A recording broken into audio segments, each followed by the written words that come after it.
아멘. 할렐루야. 그렇습니다. 주님이 부활하셔서 오늘도 우리 가운데 함께 하시고 말씀으로 성령으로 역사하실 줄로 믿습니다. 4층을 한번 비춰줘 보시죠. 4층에도 동일한 은혜가 있으시길 주의 이름으로 축원합니다. 오른손 들고 아멘. 아멘. 그래요. 오늘 우리가 민수기 30장의 말씀을 같이 읽었습니다. 민수기 30장에서 주님이 서원에 관해서 말씀을 하고 있습니다. 서원이라고 하는 것은 뭔가 하면 하나님 앞에 우리들이 자원해서 스스로 결심해서 하나님 앞에 우리 몸을 드린다든지 헌신한다든지 또는 하나님 앞에 작정한 예물을 드린다든지 하는 것이 서원인 것입니다. 보통 하나님 앞에 우리가 신앙하면서 하나님이 말씀하시는 모든 말씀, 구약으로 이야기하면 율법이고 하나님의 법인데 이것은 일방적인 거예요. 하나님께서 우리 사정 형편 물어보시고 이렇게 했으면 좋겠냐, 저렇게 했으면 좋겠냐, 11전 얼마 했으면 좋겠냐, 주일 성수는 했으면 좋겠냐, 안 좋겠냐, 이렇게 하시지 않았어요.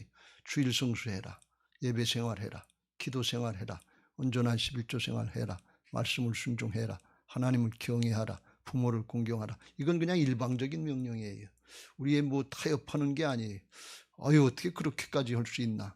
그런데 그게 우리가 인간적으로 생각할 땐 그런데 인생을 살고 보고 하나님 나라를 생각해 보면 하나님은 선하신 하나님이고 하나님의 법은 선한 법인 것을 믿으시기 바랍니다. 그래서 인생을 살고 보면 그렇게까지 욕심 부리고 내 주장할 거 아닌데 괜히 그랬다 하는 그런 걸 깨닫게 돼요. 뒤늦게 깨닫게 됩니다. 그래서 하나님의 법대로 따르고 순종하는 것이 그게 복이다 이렇게 말씀하시는 거예요. 그런데 서원이라고 하는 것은 하나님이 강제로 명령하시는 율법이 아니에요. 이건 자기가 자원해서 받은 바 은혜를 따라서 감동을 따라서 소원 약속을 하나님께 이렇게 하겠습니다 하고 약속하는 거예요. 그리고서 이제 구약의 법대로 하면 평생 자기를 성별해서 드리는 나실인이라고 하는 그런 제도가 있었어요. 이런 사람들은 평생 음주, 독주를 마시지 않고 머리에 삭도를 대지 않고 시신을 만지지 않고 그리고 하나님 앞에 쓰임받는 그런 나실인 제도가 있었고 또 일정 기간 동안 작정해서 드리는 그런 구별해서 드리는 그런 모습도 있었어요. 그러니까 오늘날로 얘기하면 쉽게 말씀드리면 우리가 이제 주님의 순환을 묵상하고 본받고 따라가려고 하는 이 사순절인데 사순절 기간 동안에 내가 특별히 새벽기도 하겠습니다. 기도 생활하겠습니다. 아니면 성경을 읽겠습니다. 이 금식하면서 한 끼를 금식하면서 기도하겠습니다. 이게 다 하나님 앞에 성별해서 드리는 약속이에요.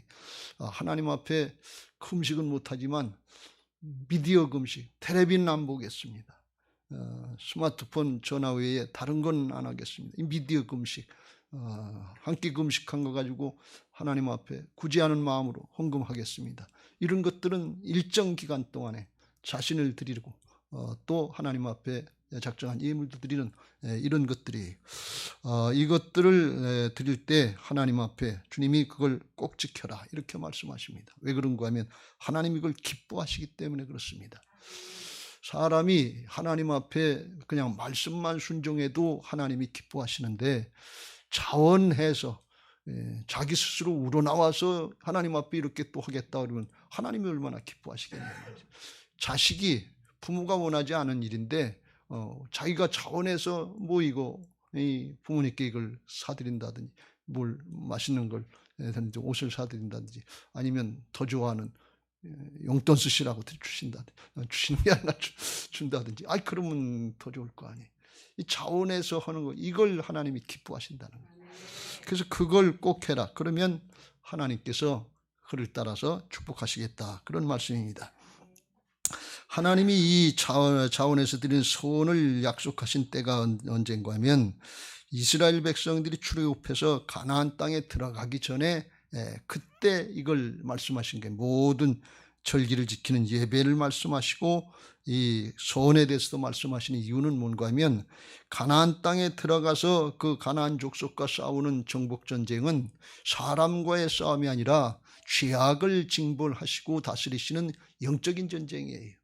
그래서 이 영적인 죄악과의 전쟁에서는 사람의 재주나 능력 가지고 싸워서 이기는 것이 아니고 하나님이 함께 하시는 거룩한 역사가 나타나야 승리하는 것입니다.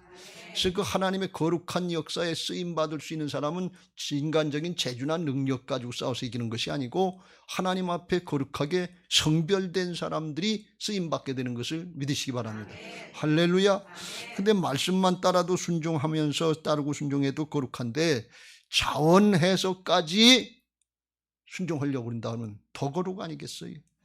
근데 하나님은 거룩하신 분이기 때문에 우리가 거룩하게 할수록 하나님이 함께 하시는 역사가 더 크게 나타나고 더 크게 쓰임받게 되는 것을 믿으시기 바랍니다. 뭐 올바른 표현은 아니지만 이건 뭐 양적인 표현은 아니지만 다다익선이라고 그럴까 할수록 거룩할수록 우리가 부인될수록 주님이 우리를 통해서 일하시고 나타내시는 역사가 더 크게 나타나는 거예요. 그러니까 이게 아무리 강조해도 지나침이 없다 그런 말씀이. 아이 꼭 그렇게까지 해야 됩니까? 그건 인간적인 생각이고 하나님은 우리에게 거룩하라고 말씀하십니다. 레위기 19장 1절 2절에 그래서 여호와께서 모세에게 말씀하여 이르시되 너는 이스라엘 자손이 온 회중에게 말하여 이르라 너희는 거룩하라 이는 나 여호와 너희 하나님이 거룩함이라. 이 하나님이 거룩하시다는 말씀은 하나님의 성품을 전체적으로 통칭하는 그런 말씀이다. 그렇게 볼 수가 있어요. 무슨 뜻인가 하면 하나님은 세상 사람들이나 인간적인 세상의 모습과는 구별된 모습이다. 그런 말씀입니다. 세상의 사람들은 다 죄악된 모습이에요. 타고난 죄성이에요. 그래서 이건 죄악된 모습이 어떻게 나타나는가 하면 이기적인 나중심의 모습으로 나타나고 또 세속적인 이 세상의 것이 다인 줄 알고 세상의 것으로 끝내려고 하는 세속적인 모습으로 끝나는 거예요. 근데 하나님은 영원하신 하나님이고 하나님은 이기적인 분이 아니라 하나님은 사랑으로 십자가를 지시고 우리의 죄값을 담당해 주시고 죽기까지 우리를 사랑하시는 사랑이신 것을 믿으시기 바랍니다. 전혀 달라요. 저절로 구별이 되는 분이에요. 하나님이 거룩하다는 건 사랑이시기도 하고 약속대로 지키시는 신실하신 하나님이시기도 하고 전능하시기도 하고 온유하시기도 이런 모든 하나님의 성품을 통칭해서 거룩하다 이렇게 말씀드릴 수 있어요. 그래서 우리들이 이기적으로 세속적으로 살려고 하는 욕심이 발동해서 이게 조금 지나치면 다른 사람에게 해를 끼치면서도 내 유익을 얻으려고 이렇게 하다 보니까 불상사가 나고 죄를 짓게 된단 말이죠. 욕심이 잉태한 즉 죄를 낳고 죄가 장성한 즉 사망을 나느니라. 근데 하나님은 욕심으로 죄를 지으시는 분이 아니고 얻으려고 받으려고 하시는 분이 아니라 주시는 분이신 것을 믿으시기 바랍니다. 사랑은 주는 것인 것을 믿으시기 바랍니다. 근데 우리 인간적인 사랑은 받는 사랑을 얘기한다. 사랑 받았냐 이걸 생각한다. 근데 하나님의 사랑은 주는 사랑이에요. 그래서 저절로 구별되게 돼 있어요. 그 말씀을 따라서 순종할 때 이게 구별된 주님의 모습으로 나타날 수 있고 더 차원에서 구별해서 하나님 앞에 드리겠다, 몸을 드리겠다, 예물을 드리겠다 하면 더 거룩하게 쓰임받게 되는 것을 믿으시기 바랍니다. 하나님은 거룩한 그릇, 깨끗한 그릇을 사용하시는 것을 믿으시기 바랍니다. 디모데후서 2장 20절 바울이 디모데에게 말씀하기를 큰 집에는 금그릇과 은그릇뿐 아니라 나무그릇과 질그릇도 있어 귀하게 쓰는 것도 있고 천하게 쓰는 것도 있나니 그러므로 누구든지 이런 것에서 자기를 깨끗하게 하면 귀히 쓰는 그릇이 되어 거룩하고 주인의 쓰심에 합당하며 모든 선한 일에 준비함이 되리라. 거룩하게 깨끗하게 구별될 때 하나님의 역사, 생명의 역사에 죄악과의 싸움, 영적인 싸움에 쓰임받을 수 있다. 그런 말씀입니다. 이해가 잘 안 될 수 있는데 하나님 앞에 돈이 능력이 아니에요. 하나님 앞에 지식이 능력이 아니에요. 하나님 앞에 경험이 능력이 아니에요. 하나님 앞에 거룩이 능력인 것을 믿으시기 바랍니다. 믿음이 능력인 것을 믿으시기 바랍니다. 왜 그러냐? 세상 나라 일은 사람이 주관해서 사람의 재주나 능력 가지고 하는 거지만 하나님의 나라의 생명의 역사는 하나님이 하시는 일이에요. 그래서 하나님 앞에 거룩하게 성별하고 믿음 지킬 때 하나님이 그 사람을 붙잡고 일하시는 하나님의 역사에 거룩하게 크게 쓰임받게 될 줄로 믿습니다. 중요한 것은 우리의 믿음 생활, 우리의 신앙 생활의 여정이 그것이 영적인 싸움의 과정이라는 것입니다. 영적인 전쟁의 과정이라는 것입니다. 그래서 우리가 거룩하게 성별해야 돼. 우리가 노력하고 힘써서 잘 되는 게 아니고 하나님 앞에 거룩하게 성별해서 말씀 따르고 순종할 때 하나님이 함께 하셔서 우리를 붙잡고 일하시는 역사에 나타내시고 승리케 하실 줄로 믿습니다. 여러분 모두에게 이 은혜가 있게 되시길 주의 이름으로 축원합니다. 그럼 오늘 소원하라고 하는 말씀을, 소원을 지키라고 하는 말씀을 통해서 우리가 어떻게 거룩하게 될 수 있는지 같이 좀 살펴보면서 은혜를 나누도록 하겠습니다. 하나님이 이와 같이 기뻐 받으시는 소원이기 때문에 하나님이 소원한 것을 지키도록 도와주시는 것을 믿으시기 바랍니다. 하나님이 신실하신 하나님은 언약의 하나님, 말씀 언약의 하나님, 약속의 하나님이기 때문에 신실하신 하나님이. 근데 그 하나님 앞에 약속을 하고서 약속을 안 지키면 어떻게 되겠어요? 하나님은 신실하신 하나님인데 불신실하게 거짓말한 것처럼 이렇게 되면 어떻게 됐어요? 하나님이 기대를 했는데, 원치도 않았는데, 자원해서 하겠다고 이렇게 기대했는데 공수표 날리면, 그러면 하나님이 실망하신다 그런 말씀. 원하신 하나님이 그걸 뭘 더 받고 좋아서 이게 뭐 유익해서가 아니라 하나님이 그걸 받으시고 가장 큰 축복인 뭘 축복하시려는 그 성품을 축복해 주시는 거예요. 사람을 축복해 주시는 거예요. 신실한 하나님이 되게 하셔서, 하나님의 사람이 되게 하셔서 믿고 맡길 수 있게 그런 사람을 축복해 주시고 그 사람에게 하나님의 일을, 하나님 나라의 축복을 맡겨주시는, 그걸 하시려고 하시는 거예요. 하나님은 주시면서 기뻐하시는 분인 것을 믿으시기 바랍니다. 하나님은 좋으신 하나님인 것을 믿으시기 바랍니다. 좋으신 하나님, 다 같이 하나님, 참 좋으신 나의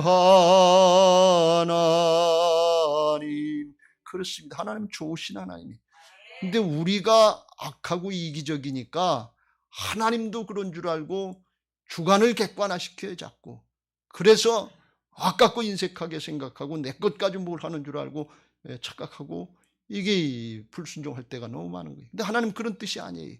하나님 부족한 분이 아니에요. 신실하게 우리가 응답하면 신실한 하나님의 사람으로 세워주시고 믿을 만한 사람으로 충실한 충성된 종으로 세워주시고 하나님 축복하시려고 하시는 것을 믿으시기 바랍니다. 그래서 이 서원했을 때 꼭 지키라고 하신 뜻이 그거예요. 왜? 복 주기를 원하신다 그런 말씀.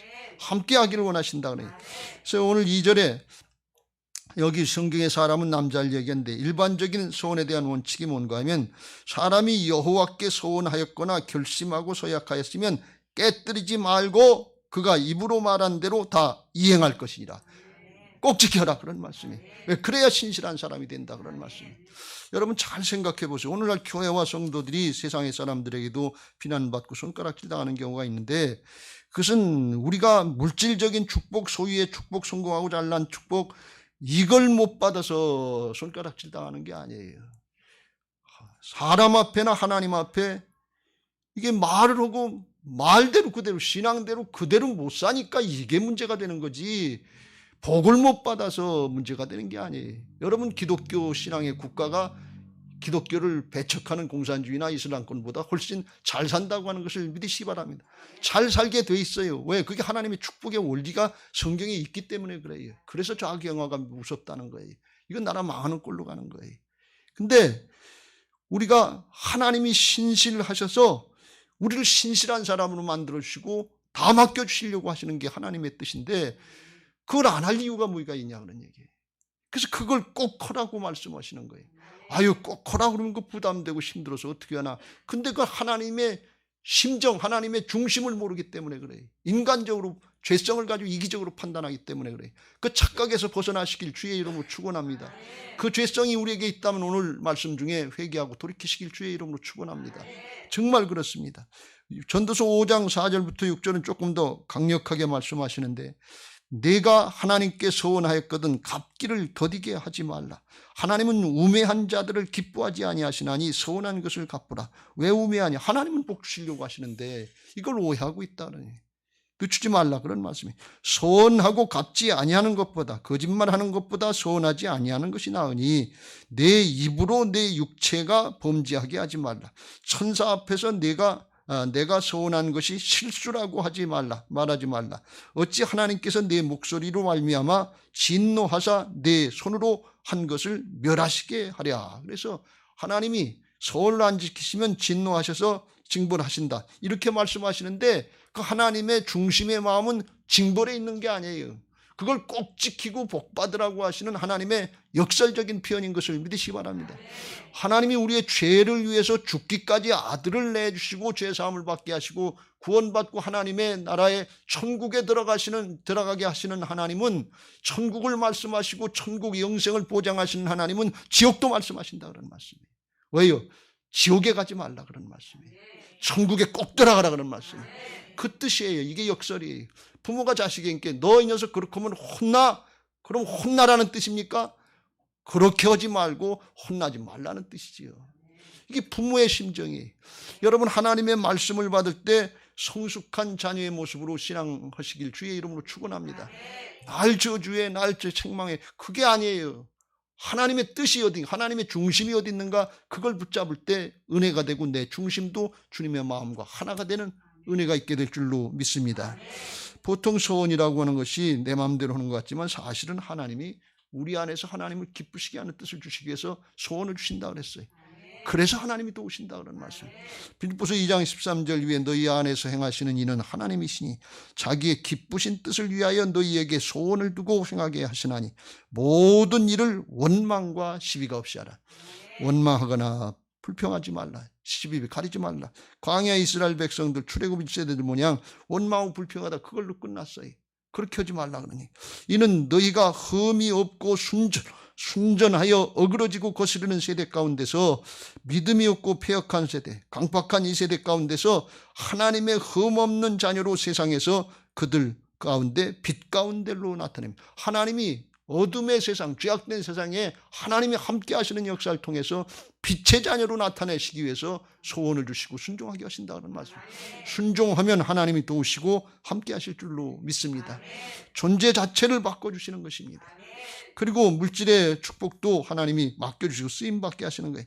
고린도 후서 9장 6절 이후에 이렇게 말씀합니다. 이것이 곧 적게 심는 자는 적게 거두고 많이 심는 자는 많이 거둔다 하는 말이로다. 각각 그 마음에 정한 대로 할 것이요 인색함으로나 억지로 하지 말지니 하나님은 즐겨내는 자를 사랑하시느니라. 처음에 하나님이 주신 마음이 있어요. 근데 조금 지나다 보면 사정 형편이 어렵고 힘들어지고 그 마음이 식어져요. 그러면 아깝고 인색한 마음이 들어가서 그걸 못하는 거예요. 그렇게 하지 말라 그런 말씀이에요. 하나님이 주신 마음 가지고 순종하려고 그러면 하나님께서 그걸 도우셔서 되게 하시고 하나님께서 축복하실 줄로 믿습니다. 여러분, 하나님 앞에 예물 드리면서 기뻐하고 즐거워할 수 있는 신앙이 되시길 주의 이름으로 축원합니다. 하나님 앞에 온전한 11조하면서 기쁨이 충만하시길 주의 이름으로 축원합니다. 하나님 앞에 우리 건축 중에 있는데 이게 큰 여러분의 부담이 될 수 있는데 건축하시면 건축 헌금하시면서 기쁨이 충만하시기를 예수님의 이름으로 축원합니다. 이건 제가 기뻐하는 것이 아니라 하나님이 기뻐하시는 거예요. 그 자원해서 하나님 앞에 드리려고 하는 거니까. 더 거룩하게 하나님이 축복하시려고 그런 말씀을 주는 게 하나님의 심정이 어딨냐? 그 8절에 이렇게 말씀합니다. 왜 그렇게 하시느냐? 하나님이 능히 모든 은혜를 너희에게 넘치게 하시나니 이는 너희로 모든 일에 항상 모든 것이 넉넉하여 모든 착한 일 하나님의 선하신 일에 넘치게 하려 하심이니라. 하나님이 믿을 만한 사람이 되면, 맡겨줄 만한 사람이 되면 맡겨주시고 쓰임받게 하시려고 하시는 것이 하나님의 뜻인 것을 믿으시기 바랍니다. 그래서 영원토록 복받게 하시려고 하시는 좋으신 하나님, 선하신 하나님인 것을 믿으시기 바랍니다. 이게 착하고 충성된 종이 되는 비결이 마태복음 25장 21절 그 주인이 이르되 잘하였도다. 착하고 충성된 종아. 여기 충성된다는 것은 신실하다, faithful, 믿을 만한 사람이다. 착하고 신실한 종아, 내가 적은 일에 충성하였음에 내가 많은 것을 내게 맡기리니 내 주인의 즐거움에 참여할지어다. 할렐루야. 왜 나한테만 이렇게 고생하고 수고하게 하는가? 그렇게 생각하지 마세요. 그건 많이 한 것 같은데 주님은 적은 일에 충성했다고 말씀하시죠. 왜 그러냐? 하나님이 주실 축복이 훨씬 더 크기 때문에 그래요. 여러분, 하나님 앞에 하나님의 심정을 똑바로 알고 붙잡을 때 그때 복된 심령이 되는 것을 믿으시기 바랍니다. 우리의 마음밭이 예수님의 말씀대로 길가밭도 있고 돌짝밭도 있고 그리고 가시나무 떨기밭도 있고 옥토도 있는데 열매는 어디서 맺는가 하면 옥토에서만 맺어져요. 착하고 충성된 종처럼 하나님의 말씀 앞에 아멘하고 이해하고 따라갈 때 그때 하나님의 은혜를 말씀대로 받게 될 줄로 믿습니다. 할렐루야. 하나님은 믿음의 사람을 기뻐하십니다. 하나님이 신실하신 하나님이기 때문에 내 주장 내 생각이 아니라 사정형편이 아니라 하나님의 말씀 붙잡고 자기를 부인하고 믿음으로 따라오려고 하는 사람들, 그 사람 믿음으로 부합하려고 하는 그 사람들을 기뻐하시고 축복하시는 줄로 믿습니다. 여러분에게 이 은혜가 있게 되시길 주의 이름으로 축원합니다. 하나님이 당시의 여자들은 경제 능력, 생활 능력, 직업 이런 것들이 부족해서 서원하고 못 갚을 때가 종종 있었어요. 그래서 그걸 보장해 주시는 보장장치로 오늘 말씀하신 거예요. 뭘 말씀하시는가 하면 시집가기 전에 딸은 아버지가 서운한 것을 듣고 가만히 있으면 그냥 묵인하는 거예요. 그냥 받아주는 거다. 그러면 그걸 지킬 것이고 아버지가 그건 안 된다 그러면 안 해도 된다 그런 말씀이. 또 시집간 딸이 남편에게 이제 말했을 때 남편이 그거 안 된다 그러면 안 해도 되는 것이고, 그리고 남편이 된다 그러면 그거 해야 된다 그런 말씀이. 9절에 과부나 이혼당한 자는 그 후견인이 없으니까 그건 무조건 지켜라 그런 말씀이. 그리고 이제 남편이 그걸 하라고 가만히 있었다가 나중에 마음이 밖에 변심이 돼서 바뀐 경우는 어떡하냐. 15절 그러나 그의 남편이 들은 지 얼마 후에 그것을 무효하게 하면 그가 아내의 죄를 담당할 것이라. 그래서 아내가 못한 걸 남편이 그걸 책임을 지라 그런 말씀이. 이것은 하나님 앞에 약속한 걸 사람이 좌지우지할 수 있다는 그런 뜻이 아니에요. 하나님이 가정을 세우셨기 때문에 가정의 평화와 질서를 위해서 부모의 책임 또는 남편의 책임 그걸 인정해 준 것입니다. 에베소 5장 22절 이후에 보면 이렇게 말씀합니다. 아내들이여 자기 남편에게 복종하기를 주께 하듯 하라. 이는 남편이 아내의 머리됨이 그리스도께서 교회의 머리됨과 같음이니 그가 바로 몸의 구주시니라. 그러므로 교회가 그리스도에게 하듯 아내들도 범사에 자기 남편에게 복종할지니라. 남편이 아내의 머리 된다는 것은 남편이 아내에게 있어서 결정권이 있다는 거예요. 가정의 대표성이 있다는 거예요. 근데 대표성이 있고 결정권이 있으면 책임성도 있다는 거예요. 그래서 책임지는 게 나중에 알고 나면 남편이 해야 된다 그런 말씀이에요. 이것은 마치 교회의 머리가 예수님이 되셔서 주님이 우리의 머리가 되시고 우리는 그 자녀들이 되고 몸이 되니까 이게 하나님의 뜻을 받고 순종할 때 머리 되시는 주님께서 도우시는 은혜가 있는 것을 믿으시기 바랍니다. 이거는 하나님의 이 중심의 뜻은 뭔가 하면 소원한 걸 지키지 말라는 뜻으로 말씀하시는 게 아니에요. 어떻게 하든지 부녀가 합해서 소원을 지키고 하나님의 예비하신 축복을 받으라 그런 말씀이에요. 보장장치를 해주는 거예요. 부부가 하나가 돼서 이 약속을 지키고 소원한 걸 지키고 부부가 함께 믿음이 성장하고 성숙하고 쓰임받고 복을 받으라 그런 말씀이에요. 그 의미를 잘 깨달으시길 주의 이름으로 축원합니다. 성경에 보면 아나니아와 삽비라라고 하는 부부가 있었고 브리스길라와 아굴라라고 하는 부부가 있었어요.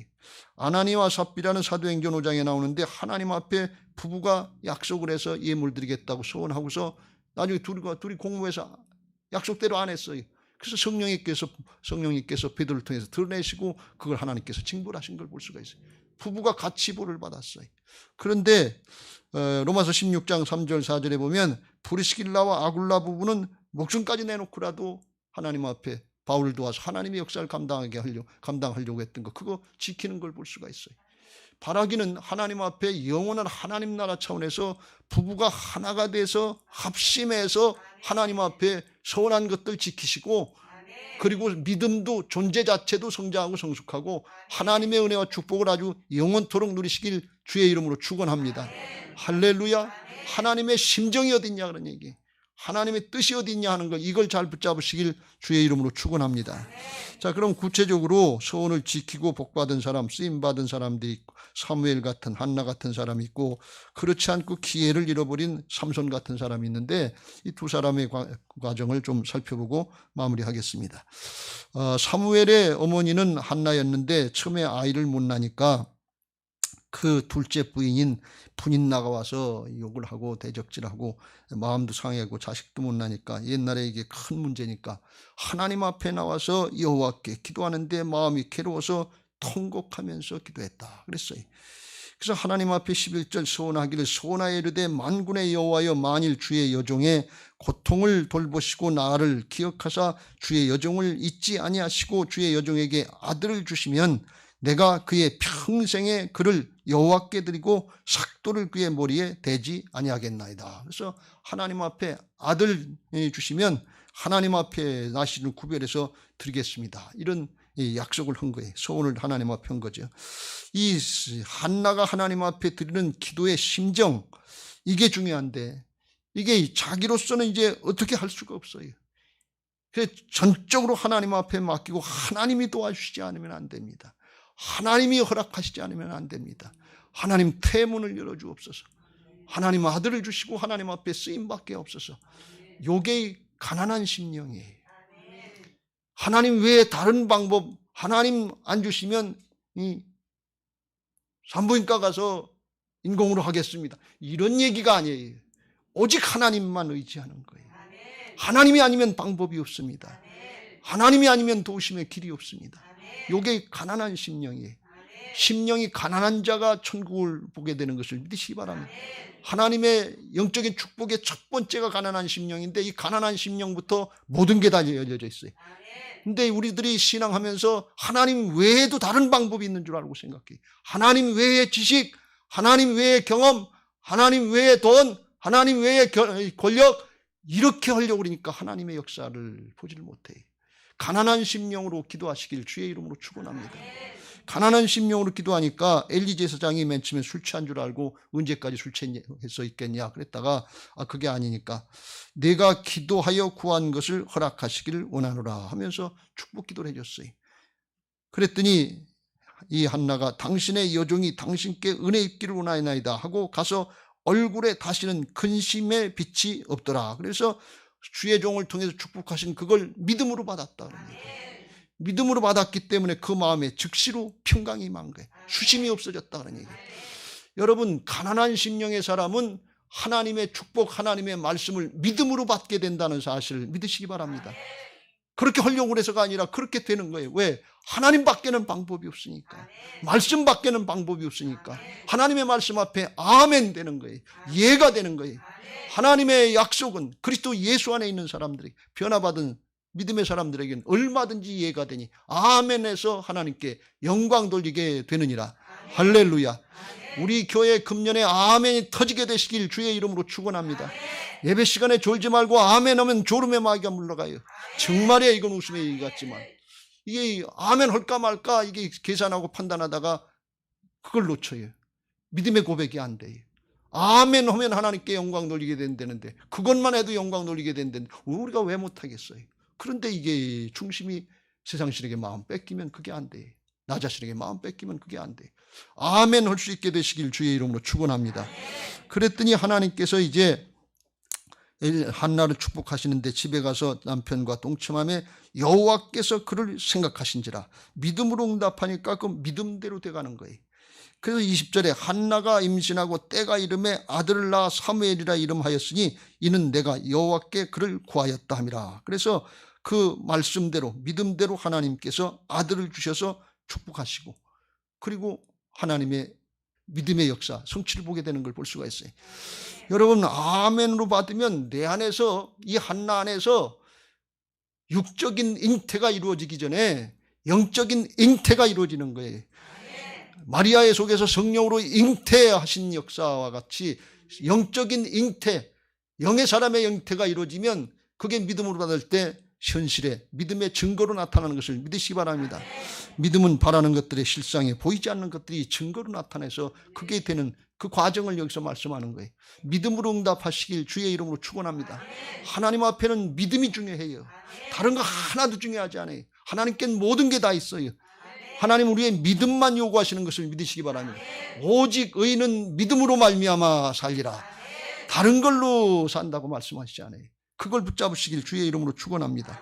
그래서 아들을 얻었는데 24절 젖을 뗀 후에, 젖을 떼려면 서너 살쯤 된다고 그래요. 3, 4살쯤 된 다음에 그 아이를 데리고 성소로 가서 하나님 앞에 이제 예배를 드리고 하나님 앞에 드리는데, 약속한 대로 드리는데 26절 한나가 이르되 내 주여 당신의 사심으로 맹세하나이다. 나는 여기서 내 주 당신 곁에 서서 여호와께 기도하던 여자라. 이 아이를 위하여 내가 기도하였더니 내가 구하여 기도한 바를 여호와께서 내게 허락하시니라. 응답해 주셨습니다. 그러므로 나도 여호와께 드리되 그의 평생을 여호와께 드리나이다 하고 그가 거기서 여호와께 경배하니라. 하나님이 내 기도를 들으시고 그 기도대로 응답해 주셨기 때문에 나도 하나님 앞에 약속한 대로 이 사무엘을 하나님 앞에 드립니다, 그런 얘기예요. 하나님이 거룩하시니까 나도 거룩합니다, 그런 얘기예요. 하나님이 신실하게 역사하셨기 때문에 나도 신실하게 약속 지킵니다, 이런 말씀이에요. 여러분, 이게 믿음이에요. 여러분 잘 생각해 보세요. 서너 살짜리를 어떻게 거기다 두고 오겠어요? 여러분 같으면 그렇게 하겠어요? 다 그 나이 신학하는 것도 쉽지, 결정하는 것도 쉽지 않아요. 하나님의 일을 한다 그러면 쉽지 않아요. 이게 한나의 믿음이에요. 여러분 이거 잘 생각해 보세요. 이 서너 살 먹은 사무엘이 성소에다 놓고 올 때 어떻게 했겠어요? 엄마 가지마, 가지마. 붙잡고 늘어지지 않겠어요? 그거 뿌리치려면 그 쉬운 일이겠어요? 그걸 뒤돌아보지 못하고, 뒤돌아보면 그 아이가 더 힘들고 어려워지니까 뒤돌아보지 못하고 그냥 도망가듯이 울며 가는 한나의 심정을 압니까? 어머니가 매정해도 그렇게 매정할 수 있어요? 여러분 신앙은 감정 아니에요. 여러분 신앙은 자기 연민 아니에요. 영입니다, 여러분들. 말씀입니다. 그러면 하나님 책임져 주시는 거예요. 그렇게 바쳤다면 이게 하나님의 거룩이 믿음의 모습이에요. 어떻게 이렇게 할 수 있느냐? 하나님이 약속대로 응답하시는 신실하신 하나님을 체험했기 때문에 그 하나님에 대해서 믿음으로 응답할 수 있는 믿음의 사람이 된 거예요. 우리에게 이런 은혜가 있게 되시길 주의 이름으로 축원합니다. 그랬더니 하나님이 그 다음에 예배하러 가서 그 자식을 성소에 갈 때마다 사무엘을 보지 않겠어요? 그랬더니 엘리 제사장이 아내에게 축복하여 이르되 여호와께서 이 여인으로 말미암아 내게 다른 후사를 주사 여호와께 간구하여 얻어 바친 아들을 대신하게 하시기를 원하노라. 그 아들 하나 있는 거 하나님께 바쳤으니까 나머지를 더 축복해 주시기를 원합니다. 엘리 제사장이 생각해 보니까 1년쯤 지나고 생각해 보니까 딱 하거든. 그래서 더 복 주시기를 원합니다. 축복해 주신 거예요. 그랬더니 자기 집으로 돌아가서 거기서 하나님께서 또 한나를 돌보시사 그로 하여금 임신하여 3아들과 2딸을 낳게 하셨다. 3남 2녀를 더 축복하시는 거예요. 하나님은 더 많은 것을 맡겨주시기를 원하시는 분이신 것을 믿으시기 바랍니다. 문제는 믿음이에요. 믿음으로 응답하는 거예요. 그리고 하나님께서 이제 그 아이를 축복하셔서 사무엘이 자라매 여호와께서 그와 함께 계셔서 그의 말이 하나도 땅에 떨어지지 않게 하시니 말한 것이 실천되도록 하나님이 함께 하셨다는 거예요. 여러분 사람이 말하고 그걸 책임질 수 있으면 신이 되는 거예요. 그걸 어떻게 우리가 다 책임질 수 있어요? 그런데 하나님이 그렇게 함께 하셨다는 거예요. 그래서 이 단에서부터 남쪽에서 북쪽 끝까지 온 이스라엘이 사무엘이 하나님의 선지자, 말씀의 성취가 계속 일어나니까 그걸 알게 됐고 21절 여호와께서 실로에서 여호와의 말씀으로 사무엘에게 자기를 나타내시니라. 그래서 말씀을 통해서 사무엘을 통해서 하나님의 의로 쓰임받게 되는 이런 역사가 나타나게 된 것을 믿으시기 바랍니다. 사무엘 당대 최고의 사사요 선지자요 사울왕을 세우고 사울왕이 잘못하니까 다윗왕을 세우고 이스라엘을 건국하는 건국의 아버지로 쓰임받게 된 것을 볼 수가 있어요. 아주 최고로 쓰임받게 된 것을 볼 수가 있어요. 여러분 여기서 우리가 정말 믿음으로 받고 결단하시길 주의 이름으로 축원합니다. 한나가 자기가 할 수 있는 최고의 정성을 다해서 믿음을 지키고 소원을 지키려고 하니까 하나님께서 최고로 축복해 주시더라 그러니. 아이를 낳지 못하던 여인, 부인 나한테 맨날 대적질 당하고 마음이 상했던 여인이 3남 2녀가 아니라 4남 2녀를 낳고 분명히 아마 부인 나보다 더 많이 낳았을 거예요. 가정에서 가문을 세우고 가정에서도 승리했고, 자식은 하나님 앞에서나 사람 앞에, 나라와 민족 앞에까지 이렇게 나라를 세우는 큰 인물로 쓰임받게 된 것을 믿으시기 바랍니다. 할렐루야. 이 한나가 하나님 앞에 믿음을 지켰기 때문에 그래. 자기 기분 감정, 자기 사정 형편 아니에요. 여러분, 한나가 사무엘 하나 주셨을 때 그때 하나님 조금만 더 있다가 해요. 하나 있는데 하나 바치면 우리는 어떻게 해요? 우린 대일문 있잖아요. 더 주시면 어깨. 이렇게 한 거 아니에요. 사남 이녀를 축복하신 다음에 그때 드린 게 아니다 그런 말씀이에요. 하나 주셨을 때 그때 드렸다 그런 말씀이에요. 대학 들어간 다음에 드리겠습니다 이런 얘기 아니에요. 취직한 다음에 그렇게 하겠습니다 아니에요. 성공하고 뭐 되면 그때 순종하겠습니다 이런 얘기 아니에요. 하나님의 말씀을 받았을 때 그때 순종하면 하나님도 최고의 것으로 우리에게 축복하실 줄로 믿습니다. 내 믿음대로 될지어다. 하나님 앞에 이렇게 믿음으로 약속하니까 하나님께 축복하신 거예요. 한나가 믿음으로 정말 하나님을 믿고 그렇게 순종한 거예요. 여러분, 신앙으로 우리가 자녀들을 키우려고 애를 쓰는데 여기까지 좀 와서 이렇게 보면 아이 그거 하나님께 맡길 걸. 한나가 자기 방법으로 다 이 어린 자식이라고 조금 더 키우고 조금 더 키우고 조금 붙잡고 조금 더 붙잡고 있고 그렇게 했으면 하나님이 키우신 것보다 더 잘 키웠을까요? 아니에요. 절대로 그런 일 없어요. 여러분, 내 방법, 내 방식, 사람의 방식 이거 주장하지 마세요. 영적으로는요 이런 얘기를 해요. 모성은 푼수라고. 하나님께 말씀대로 맡기면 되는데 그냥 그 내 자식인 줄 알고 사람의 방법, 세상의 방법 이거 뭐 과외시키고 뭐 저거 하면 더 잘하는 줄 그런 일 없어요. 하나님 앞에 사람을 만드시는 건 하나님밖에 없는 것을 믿으시기 바랍니다. 여러분 이거 명심하시고 하나님 앞에 잘못된 건 돌이키시고 아들, 딸 하기 힘들면 손주, 손녀라도 하나님의 방법으로 하시길 주의 이름으로 축원합니다. 할렐루야. 반면에 삼손은 비슷한 여건에서 소원을 했는데 그게 잘 안 됐어요. 삼손의 아버지는 마누아고 그 아내의 이름은 안 나오지도 않는데 임신을 못하니까 이번에는 천사가 하나님의 사자가 계시를 해주셨어요. 이제 네가 아들을 낳게 될 건데 4절 포도주와 독주를 마시지 말고 어떤 부정한 것도 먹지 말고 그리고 5절에 머리에 삭도도 대지 말고 그리고 태에서 날 때부터 하나님께 바쳐진 나신이 됐으니까 잘 구별해서 키워라. 이렇게 하나님의 계시를 받았어요. 그래서 24절 25절에 하나님이 이제 그 삼손에게 복을 주시고 하나님의 영으로 성령으로 함께 하시는 역사를 나타내기 시작해요. 하나님의 영으로 함께 하셔야 하나님의 역사에 바로 쓰임받는 것을 믿으시기 바랍니다. 여러분 절대로 내 소유나 내 재주나 내 지식 아니에요. 하나님의 영으로 감동되시길 주의 이름으로 축원합니다. 그래서 사사기 14장 6절에 하나님의 영으로 감동하시니까 강하게 하셔서 사자를 염소 새끼처럼 찢어 죽일 수 있는 그런 장수로 이 장사로다가 그렇게 축복하셨어요. 15장 14절 16절에 보면 블레셋 사람들 쳐들어올 때 그때 하나님의 영으로 감동돼서 나귀 턱뼈를 가지고서 1000명을 물리칠 수 있는 아주 날세고 심세고 그때 당시는 그렇게 싸웠으니까 그렇게 감당할 수 있는 일당 1000을 감당할 수 있는 그런 용사로 세워주셨어요. 블레셋을 막을 수 있도록 그렇게 세워주셨어요.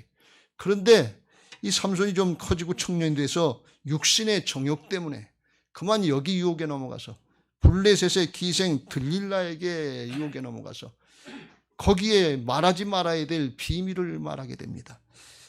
자꾸 그 힘의 비밀이 뭐냐? 블레셋 사람들이 들릴라를 갖다가 협박하고 너 알아내지 못하면 네 아버지 집을 다 불태우고 죽일 거다. 그러니까 자꾸 삼손한테 졸라대고 물어보는 거예요. 근데 안 가르쳐주니까 3번씩이나 안 하니까 이 3번이나 나를 치롱하고 당신의 큰 힘이 무엇으로 말미암아 생기는지 내게 말하지 아니하도다 하면서 16절 날마다 그 말로 그를 재촉하여 조름에 삼손의 마음이 번뇌하여 죽을 지경이라. 그냥 끊고 가면 되는데 육신의 정욕을 끊어야 되는데 여자는 못 끊고 정욕은 못 끊고 그리고서 자꾸 졸라대니까 그만 건지도 못하고 비밀을 얘기하는 거예요. 여러분 죄악을 이길 사람이 없다는 사실을 꼭 믿으시길 주의 이름으로 축원합니다. 솔로몬도 맨 처음엔 이방인인데 다 드러내고 자기가 감당하고 믿음 지킬 줄 알았어요. 하나님 신앙 지킬 줄 알았는데 나중엔 마음 늙어가서 다 뺏기고 하나님의 성전에도 우상단지를 세우는 그런 모습이 됐어요. 절대로 쥐약하고 싸워서 이기려고 하지 말고 끊어내시길 주의 이름으로 축원합니다. 요셉처럼 안 되면 도망가세요. 거기 있으면 안 된단 말이죠. 적당히가 아니에요.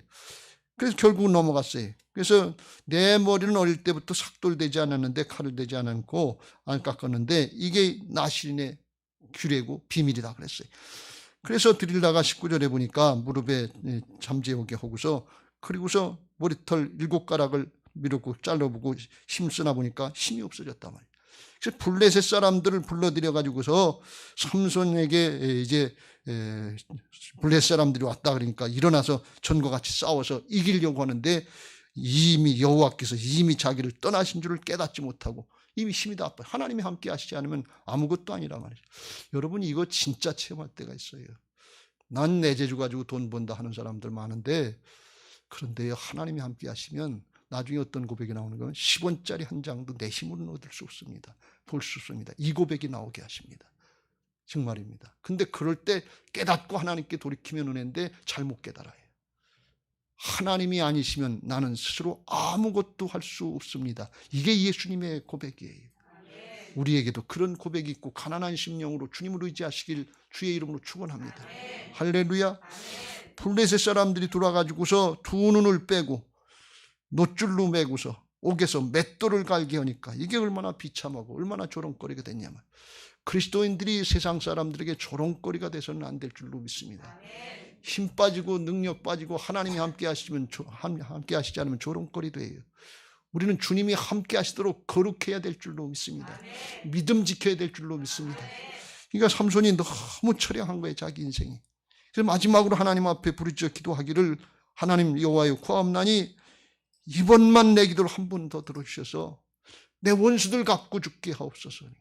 그래서 다곤 신전에서 사람들이 많이 모여서 자기를 조롱하고 있는데 그 돌기둥 두 기둥을 이렇게 잡고서 30절 삼손이 이르되 블레셋 사람과 함께 죽기를 원하노라 하고 힘을 다하여 몸을 굽힘에 그 집이 곧 무너져 그 안에 있는 모든 방백들과 온 백성이 덮이니 삼손이 죽을 때 죽인 자가 살았을 때 죽인 자보다 더욱 많았다. 그때 3,000명과 함께 자기도 죽었어요. 그래서 원수는 갚고 죽었는데 자기도 비참하게 죽었어요. 원수는 갚았는데 하나님이 쓰시고자 하시는 대로는 쓰임받지 못했어요. 여러분 하나님이 우리를 예수님의 생명을 주시고 구원해 주실 때 임마누엘로 함께 하시려고 우리에게 각자에게 귀한 사명과 큰 비전들이 있다는 사실을 믿으시기 바랍니다. 내 생각대로 육신의 정욕대로 사람의 판단대로 살지 마시길 주의 이름으로 축원합니다.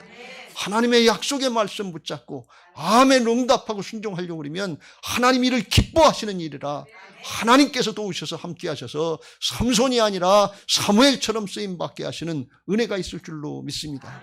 천국에서 구약의 어떤 사람들보다 하나님의 자녀들이 가장 큰 자다 그랬어요. 제일 작은 자도 천국의 큰 자. 왜? 주님이 영으로 함께 하시는 자들이에요. 그래서 우리는 그냥 적당히 생각하고 뒤로 물러나는 자들이 아니라 침노하는 자들이 되라고 그랬어요. 앞으로 믿음으로 나아가라 그런 말씀이에요. 인간적으로 판단하지 말고 믿음으로 앞으로 나가면 하나님의 역사를 보게 하실 줄로 믿습니다.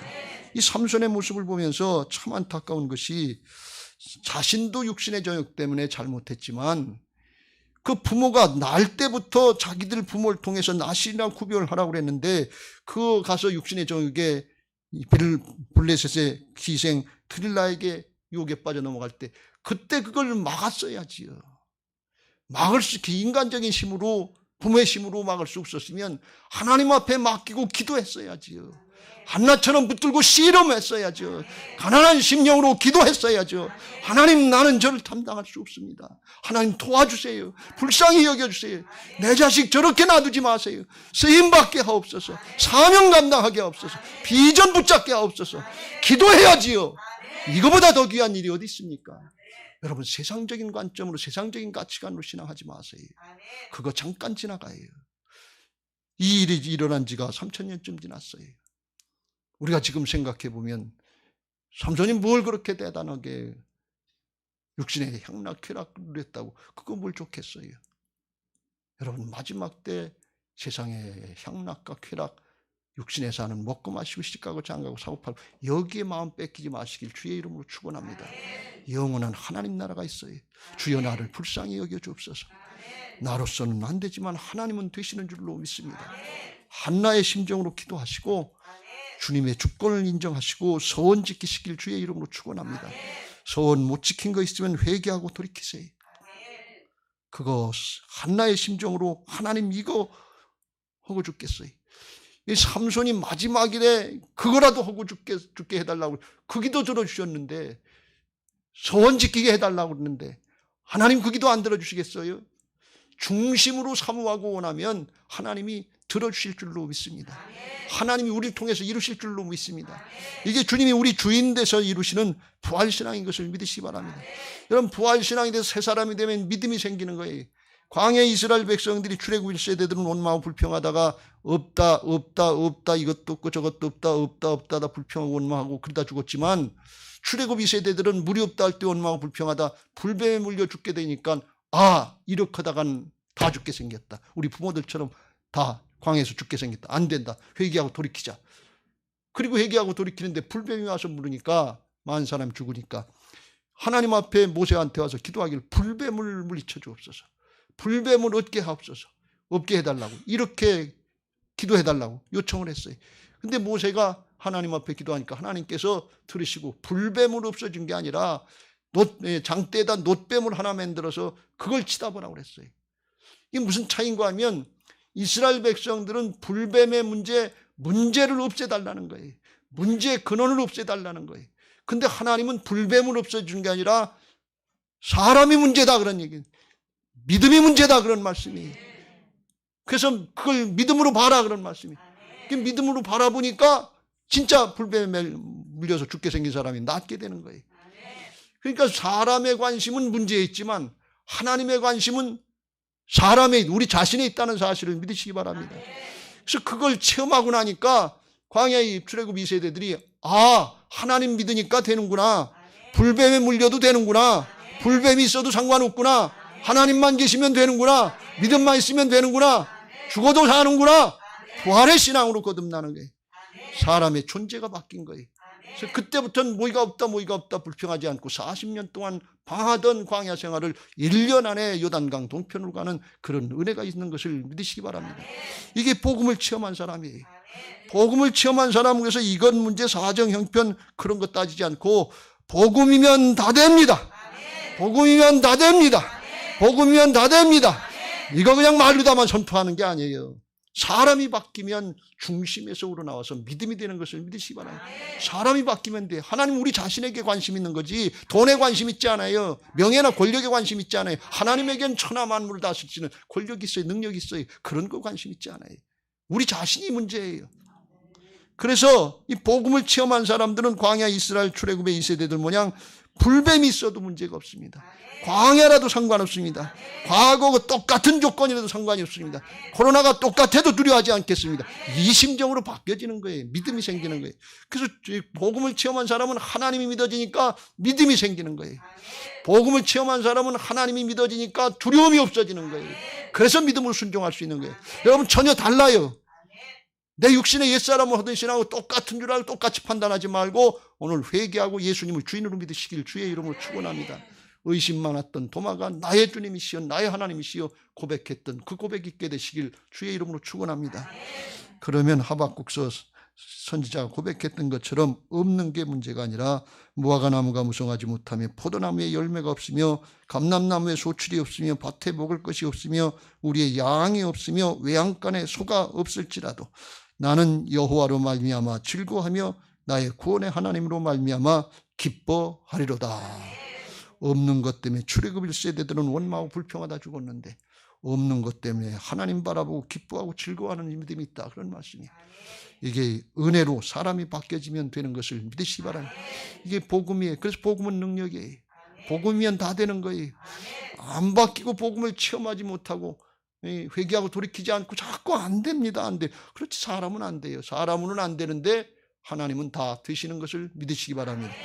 그래서 사람이 바뀌면 마게도냐 교회 교인들처럼 예루살렘 교회가 기근을 만났다 그러니까 자기들도 어렵고 힘든데 마게도냐 교회는 필립보 교회나 데살로니가 교회나 베레아 교회 사람들인데 하나님 앞에 주신 은혜를 그 변화받은 믿음으로 환난의 많은 시련 가운데 2절 그들의 넘치는 기쁨과 극심한 가난이 그들의 풍성한 연보를 넘치도록 하게 하고 그들의 힘에 지나도록 자원해서 이 은혜와 성도 섬기는 일에 참여했다. 어떻게 그렇게 할 수 있느냐? 이 극심한 가난 가운데 어떻게 기쁘게 헌금을 구제 헌금을 할 수 있냐? 그런 얘기. 하나님이 함께 하시는 게 믿어졌기 때문에 그래요. 이게 정말 임마누엘이 믿어지는 거. 하나님이 도우시는 게 믿어졌기 때문에. 그 믿음을 어떻게 할 수 있냐? 5절 우리가 바라던 것뿐 아니라 그들이 먼저 자신을 주께 드리고 또 하나님의 뜻을 따라 우리에게 주었도다. 그래서 이 믿음은 하나님이 주인 대신 부활신앙으로 새 사람으로 바뀌었기 때문에 내가 주인이 아니라 하나님이 주인 되셨기 때문에 예수님이 주인이시기 때문에 나는 안 되지만 주님은 되십니다. 이걸 고백하는 하늘에 속한 자들로 바뀌어진 것을 믿으시기 바랍니다. 바라기는 하나님 앞에 한나의 심정으로다가 사모하는 신앙하시길 바라고 존재가 바뀌어져서 기뻐서 즐거워서 감사해서는 신앙하시길 주의 이름으로 축원합니다. 땅에 속한 자가 아니라 하늘에 속한 자의 삶을 살 수 있도록 주님이 죽고 사셔서 이를 위해서 우리에게 주인 되어 주신 것을 믿으시기 바랍니다. 그 복음적인 신앙하시기 바라고 이곳 빨래골 선전에서 심령이 바뀌고 정말 사람이 바뀌어서 예루살렘 성전에 들어가서 하나님 나라 비전을 붙잡고 똑같은 말을 하고 같은 마음을 갖고 같은 심정을 가지고 비전을 가지고 달려나갈 수 있게 되시길 주의 이름으로 축원합니다. 한 사람도 나고자 없으시길 주의 이름으로 축원합니다. 주님의 심정 하나님의 심정으로 권면합니다. 판단하지 마세요. 마지막 때입니다. 우리 인생 남았으면 얼마나 더 살겠어요. 정말 하나님의 말씀대로 따르고 순종하셔서 모두가 다 동일한 은혜 하나님 앞에 영광스러운 그 자리에 나아갈 수 있게 되시길 주님의 이름으로 축원합니다. 이제 받은 말씀 기억하시고 우리 교회와 우리들이 그런 신앙하게 해달라고 549장 찬송하시고 같이 통성으로 기도하고 준비하신 예물 하나님 앞에 드리겠습니다.